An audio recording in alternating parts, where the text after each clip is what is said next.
c'est une femme prise parmi le peuple hébreu qui a été choisie pour être la mère de l'enfant qui va naître comme enfant de Dieu. Et cela, l'Église nous l'annonce par ce qu'on appelle le mystère de l'Annonciation. L'ange Gabriel, qui est envoyé par Dieu le Père vers une jeune fille fiancée à un jeune homme qu'on appelle aussi Joseph.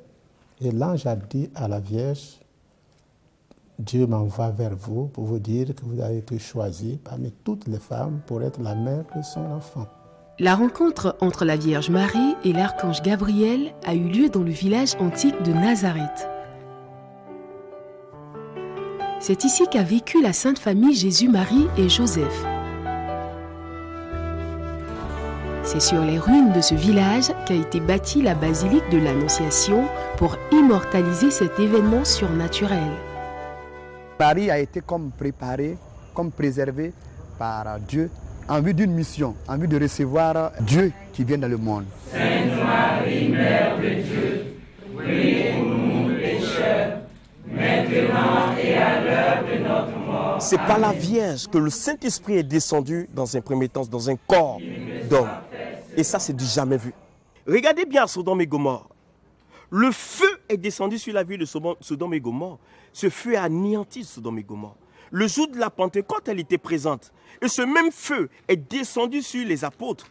Ils sont sortis, remplis du Saint-Esprit, et ils ont commencé à prophétiser. La Vierge a reçu ce feu en double.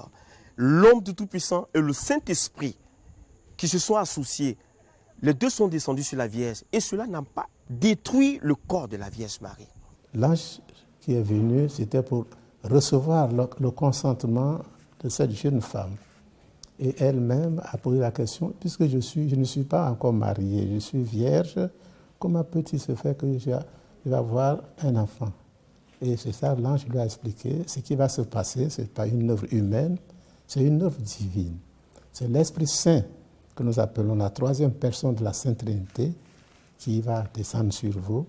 Et ce qui sera réalisé, ça c'est quelque chose de divin. Et l'enfant qui va naître, vous avez l'appelé Jésus, c'est-à-dire Dieu sauve. Le premier miracle de Jésus, elle a été un moteur pour le miracle de Jésus. Elle a aidé Jésus pendant sa passion, à sa mort et à sa résurrection. Pour dire que dans toute la vie de Jésus, il n'y a pas eu cette vie de Jésus sans la Vierge. La Vierge Marie est née dans cette pièce. Ses parents Anne et Joachim l'ont mise au monde à un âge très avancé. La Vierge Marie est partout indissociable de Jésus. Elle est d'abord la mère de Jésus, la mère de Dieu. Elle est la mère des chrétiens. Et c'est pourquoi, juste dans les Actes des Apôtres, dans les premiers chapitres, quand on parle de l'Église, on parle de Marie, la mère de Jésus, qui était là. Donc, au début de l'Église, elle était là. Elle a prié. Elle a accompagné l'Église de sa prière, de sa présence, de son amour. Donc, l'Église, de la même manière que Marie est liée à Jésus, Marie aussi est liée à l'Église. Et même Saint Ambroise dit que Marie, c'est la figure de l'Église. Depuis 2000 ans, la Vierge Marie apparaît aux hommes de tous les continents et sous plusieurs formes. Il n'existe aujourd'hui aucun continent, aucun pays, aucune région ni diocèse où l'Église n'est saisie pour des cas supposés ou réels d'apparition de la Vierge. N'importe qui ne peut pas se lever pour dire « j'ai vu la Vierge », voilà ce qu'elle me dit. Même à Lourdes, que tout le monde maintenant, où tout le monde va prier, au départ, les gens d'Église n'ont pas accepté ça comme du pain béni. Ils ont douté, le curé a douté, qu'elle dit son nom. La Vierge même a dit son nom sur l'Immaculée Conception. Aujourd'hui, il y a beaucoup d'apparitions. Beaucoup de gens qui disent que moi j'ai vu la Vierge en rêve, en songe, ou bien elle m'a parlé. Qu'est-ce qui est vrai, qu'est-ce qui est faux? C'est au jugement de l'Église de savoir ce qui est vrai, ce qui est faux. C'est pourquoi l'Église est très prudente. Elle prend un long moment de discernement. Elle fait intervenir des théologiens, des scientifiques, des médecins pour étudier tous ces cas-là. Et puis à la suite de cela, l'Église peut se prononcer pour dire que telle apparition est vraie, telle apparition vient du ciel ou bien telle apparition est fausse.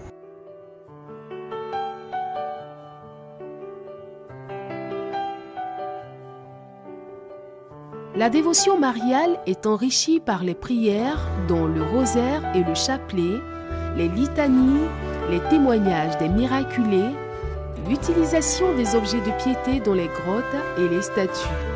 À l'âge de 8 ans, je rentre dans l'église. La caisse de la quête était à l'angle du mur. J'ai dit, ah, je regarde dedans, il n'y avait rien. Dit, ah, donc Dieu est déjà venu chercher son argent.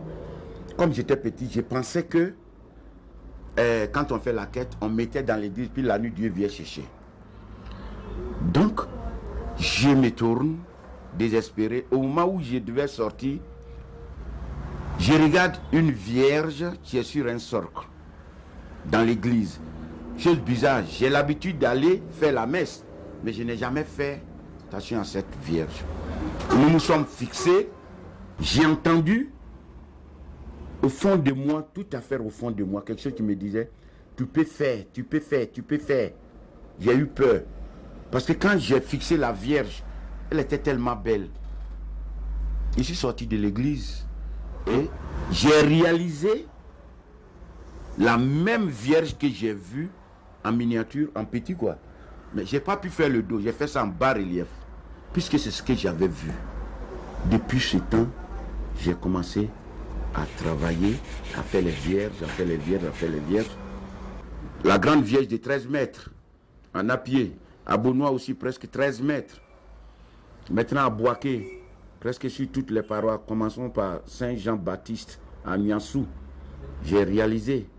J'ai fait Notre-Dame de Biétri, Assomption de Koumassi. J'ai fait Saint-Bernadette de Vridi, Yopougon, Saint-Mathieu. J'ai fait aussi la décoration intérieure de Saint-Ambroise Jumelé.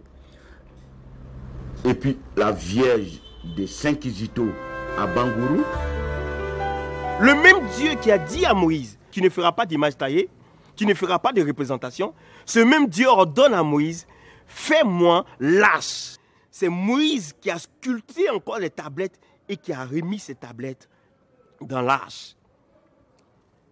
Quand Moïse a remis ces tablettes dans l'arche, la grâce de Dieu est descendue sur l'arche de l'Alliance. Figurez-vous dans la Bible, plus loin quand on lit dans la Bible, l'arche voulait tomber. Quelqu'un de la foule a essayé d'aider l'arche en plaçant ses mains pour maintenir l'arche, pour l'empêcher de tomber. Mais qu'est-ce qui s'est passé? La personne a été foudroyée. Elle a été détruite. Parce que quoi?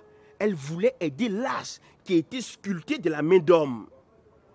Le même Dieu qui a dit qu'il ne fera pas de représentation, sait que l'homme a besoin de voir d'une représentation pour croire. Ensemble. En cela, nous avons la représentation de Jésus, la représentation de Marie, mais nous n'adorons pas ce qui est sculpté. Nous vénérons la Vierge et nous, au travers de l'image de Jésus sculptée, l'image de la croix, cela nous rappelle notre Seigneur. Ce que vous voyez là sont des moules. Vous voyez que tout est dans l'eau, les empreintes sont dedans et que nous coulons à l'intérieur de ces moules-là pour obtenir l'œuvre finale. Après avoir fini de réaliser la Vierge en argile, nous reconstituons les moules et nous coulons le produit final dedans. Après, on détruit le moule et on obtient ce que vous voyez. Dès l'instant où j'ai fini, on dépose l'endroit indiqué et le prêtre vient maintenant bénir l'œuvre. Je ne suis pas un prêtre pour bénir une œuvre. Plusieurs religions reconnaissent en la Vierge Marie une présence divine et lui accordent respect et dévotion. Ma relation avec la Vierge est une relation personnelle. Ce n'est pas une relation confessionnelle. Prenons la carte de la Côte d'Ivoire et nous allons la diviser en 4 parties égales. De Niélé à Fresco et de Sipilou à Transua. Et on se rend compte que les deux perpendiculaires se coupent au centre de la Côte d'Ivoire. Et c'est à ce centre-là que se trouve Notre-Dame de la Paix, c'est-à-dire Yamoussoukro. On va venir au sud. Notre-Dame de la Garde de Beaunois n'est pas un emplacement pour faire plaisir à quelqu'un. Non, c'est un emplacement spirituel, c'est un emplacement divin. Et on va remonter au niveau du centre-ouest, on va trouver ici Notre-Dame de la délivrance. On va aller à Tumodi, Notre-Dame de la réconciliation et de l'espérance. Et on a aussi Notre-Dame de la garde à Yamoussoukro. Et on a encore une grotte au niveau des Ravias. Ça fait 4 emplacements qui sont assez spécifiques. Et 4 est le chiffre de la féminité. Et la Vierge est bien féminine. Et quand on va prendre les énergies de la Vierge, on écrit Vierge Marie, on sort les énergies, ce sont des énergies spirituelles. Ça va donner 7. Et tout cela réuni, 7 plus 4, ça va donner 11, qui est le chiffre de la lumière. Donc en Côte d'Ivoire, la lumière existe. Et il y a des emplacements pour que cette lumière-là brille un peu plus qu'ailleurs. Et ça, c'est comme ça dans la nature et c'est comme ça dans la vie de tous les jours, c'est comme ça dans le monde. Saint Paul a dit dans la Bible, mes petits enfants, au-dessus de la foi, ajoutez la connaissance. Et c'est en cherchant cette connaissance-là que je fouille les livres, que je voyage pour expérimenter ma foi, pour expérimenter ce que les autres disent aussi. Les musulmans ont une pratique mariale. Parce que dans le Coran, il y a une sourate de 98 versets qui sont dédiés à Marie. La sourate Mariam. Si vous n'avez pas expérimenté encore la Vierge, ne dites pas que c'est un effet de mode. Et il y a plusieurs personnes, effectivement, qui prennent le nom de la Vierge pour faire du fétichisme, des maraboutages et tout et autres. Et il y a plusieurs personnes qui viennent à l'église et qui se trompent sur la dévotion à la Vierge. La Vierge n'a jamais glorifié son nom. Elle nous a toujours montré le chemin de son Fils. C'est pourquoi dans l'église catholique, nous avons un jargon en disant « à Jésus dans les pas de Marie ». Par Marie, nous marchons vers les pas de Jésus.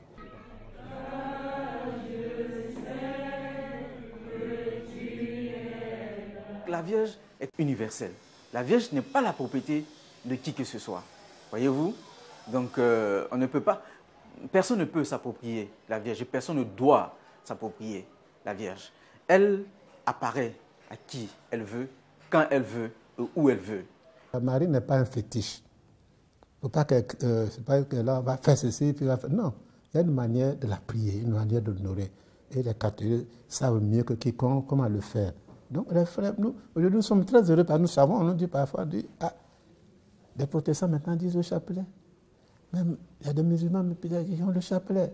C'est notre joie à nous de savoir que tout le monde maintenant vient à Marie. On ne la confisque pas, mais nous voulons seulement qu'ils apprennent à travers nous comment honorer cette mère. Saint Ambroise dit que Marie, c'est la figure de l'Église.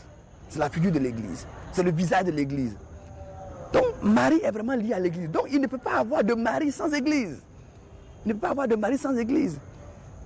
Qui est Marie sans l'Église? Qui est Marie sans l'Église? Marie est vraiment liée, de la même manière qu'elle est liée à son Fils, elle est liée à l'Église. Elle est la figure de l'Église, elle est l'image de l'Église. Et elle accompagne l'Église de sa prière, de sa présence. Et vous voyez même dans les différentes apparitions, Marie invite toujours à obéir à l'Église. Marie invite toujours à aller à l'Église. Marie ne vient pas contredire le magistère, c'est-à-dire ce que dit l'Église. Donc ceux qui disent qu'ils ont vu Marie et qui ne vont pas à l'Église, qui ne s'intéressent pas à l'Église, ma foi, je me demande si réellement ils ont vu Marie, la vraie mère de Dieu.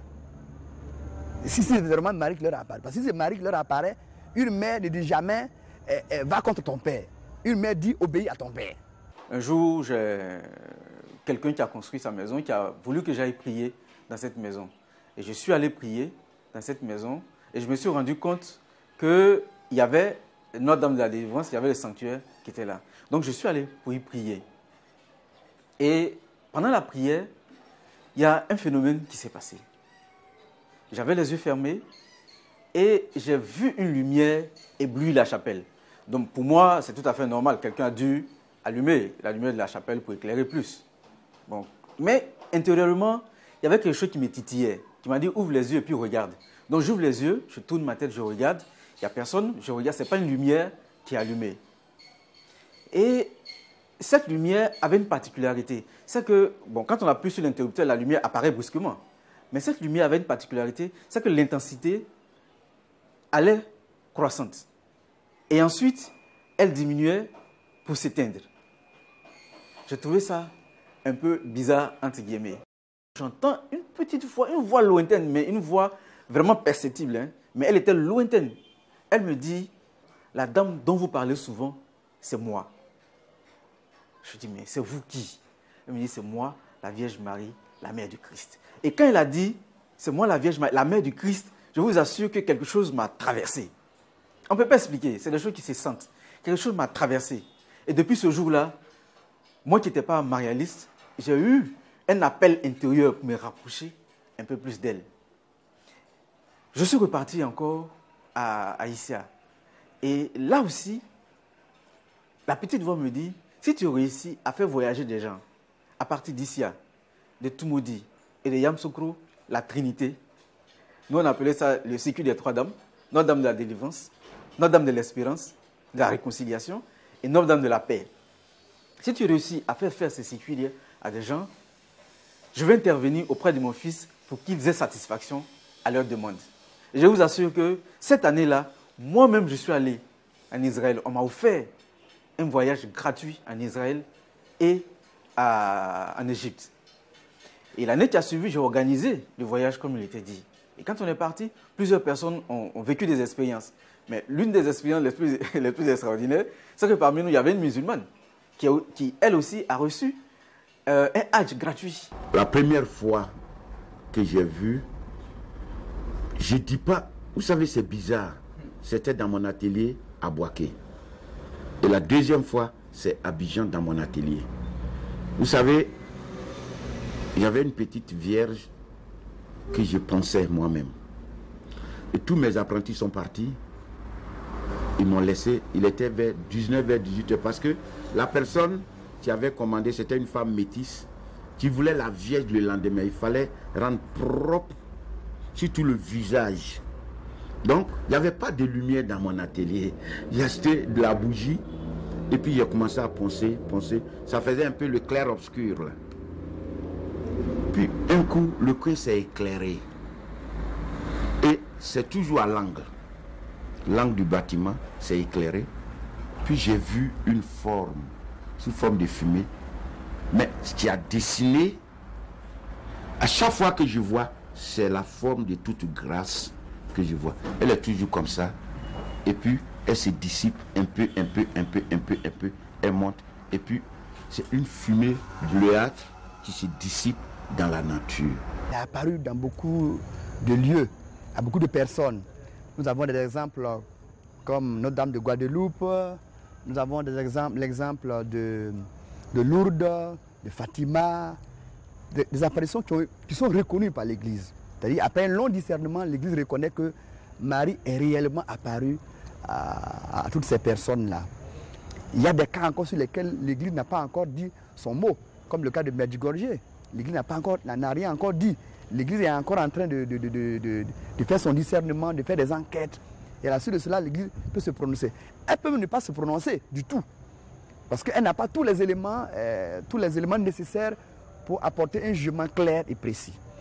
Donc, ceux qui disent qu'ils ont vu la Vierge, ce sont des expériences spirituelles. Ce n'est pas des vérités de foi. Pour dire que si je crois ou bien je ne crois pas, je serai excommunié de l'Église. Non, ça, ce n'est pas des vérités de foi. L'Église, celui qui veut y croire, celui qui ne veut pas, il ne croit pas. Donc l'Église ne dit pas à ses enfants, croyez aux apparitions de Fatima, croyez aux apparitions de Lourdes. Non. L'Église dit, nous avons jugé, nous avons regardé, nous avons discerné, nous trouvons que Marie réellement est apparue, alors vous pouvez y aller pour prier. À chaque fois qu'elle visite la terre, qu'elle apparaît à une personne, elle se présente sous un nom. Donc quand on dit à plusieurs Marie, c'est la seule. Mais elle porte plusieurs noms selon qu'elle se trouve à tel endroit et selon la mission pour laquelle elle a été envoyée sur la terre. Bon. Pour les catholiques, nous sommes familiers, par exemple, on parle de Notre-Dame de Lourdes, qui est apparue à Bernadette en son temps, Notre-Dame de Fatima, Notre-Dame de Pontmer. Il y a plusieurs manifestations, c'est-à-dire des endroits où la Vierge vient et elle vient avec un message. Quand elle vient, ce n'est pas seulement pour se faire contempler, mais elle vient de la part de son Fils pour dire attention, il y a telle chose. Chaque lieu d'apparition, chaque sanctuaire a son histoire. Et à chaque sanctuaire, à chaque apparition, sont liées des grâces particulières. Vous allez au sanctuaire Marie d'Abidjan, Notre-Dame de toute grâce. Et toutes les grâces passent par Notre-Dame d'Afrique et tout ça.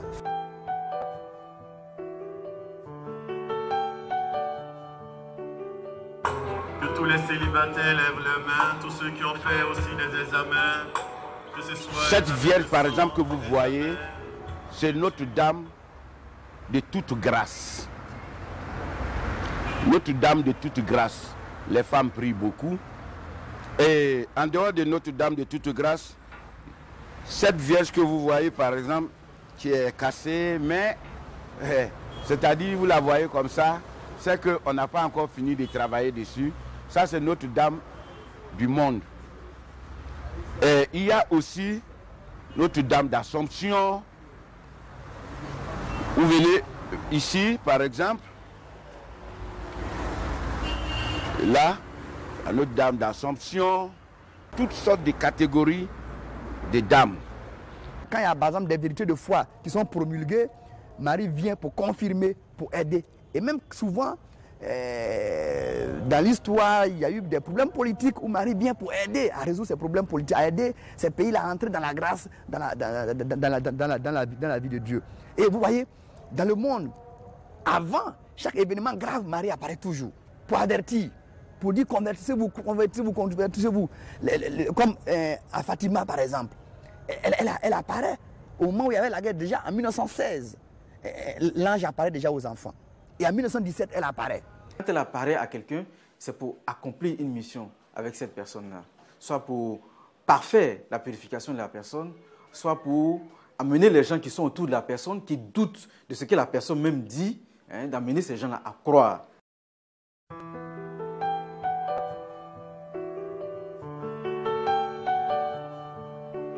Nous sommes dans la basilique de la Dormition, là où, selon la tradition, la Vierge Marie a rendu l'âme avant d'être élevée au ciel dans la gloire. La Côte d'Ivoire figure parmi les pays représentés dans la crypte de cette église. Partout, dans tous les districts de Côte d'Ivoire, il y a un sanctuaire marial. Pratiquement, la Côte d'Ivoire est comme entourée, auréolée par la Vierge.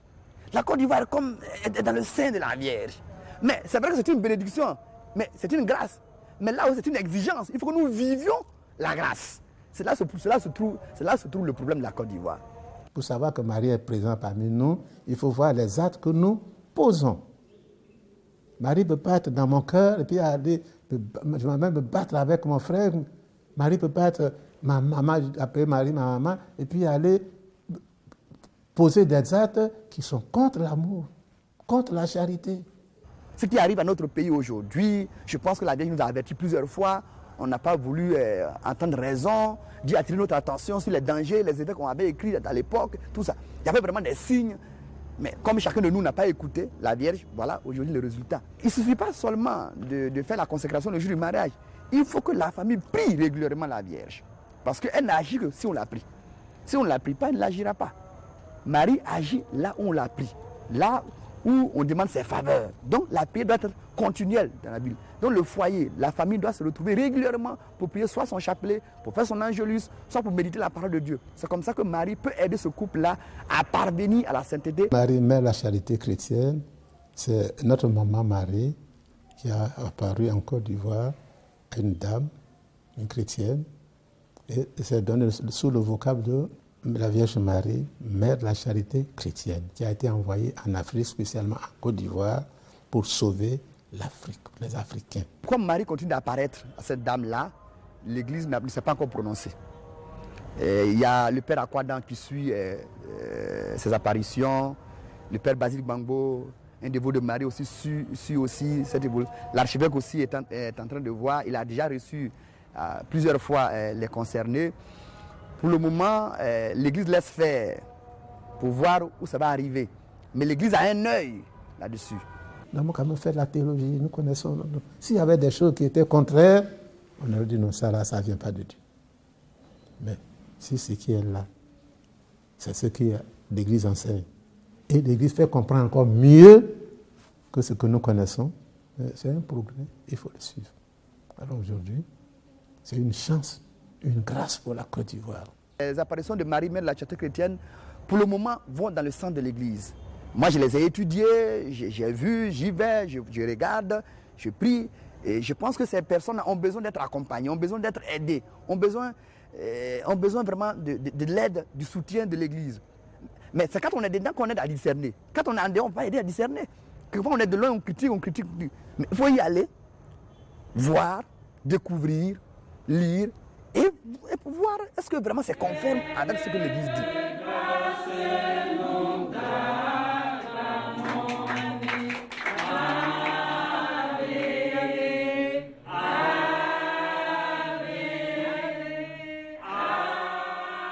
La Bible nous dit, en Apocalypse 12, verset 17, le diable viendra attaquer les enfants de la femme. Les enfants de la femme, c'est qui? Les enfants de la femme sont ceux qui écoutent la parole de Dieu, qui gardent dans leur cœur et qui la mettent en pratique. Est-ce que tu lis la Bible? Est-ce que tu écoutes la parole de Dieu? Est-ce que tu mets en pratique la parole de Dieu? Tu es l'enfant de la femme. Même tous ceux qui adorent Dieu sont les enfants de la femme. 2000 ans après sa vie terrestre, la Vierge Marie s'offre à tous les hommes de toutes conditions sociales et religieuses sous plusieurs aspects. Un simple personnage historique, la mère du Christ, la mère de Dieu et donc de l'univers. Si vraiment le cœur de chacun écoutait le cœur de Marie, à ce moment-là vraiment, il n'y aurait même plus besoin de chercher midi à 14h.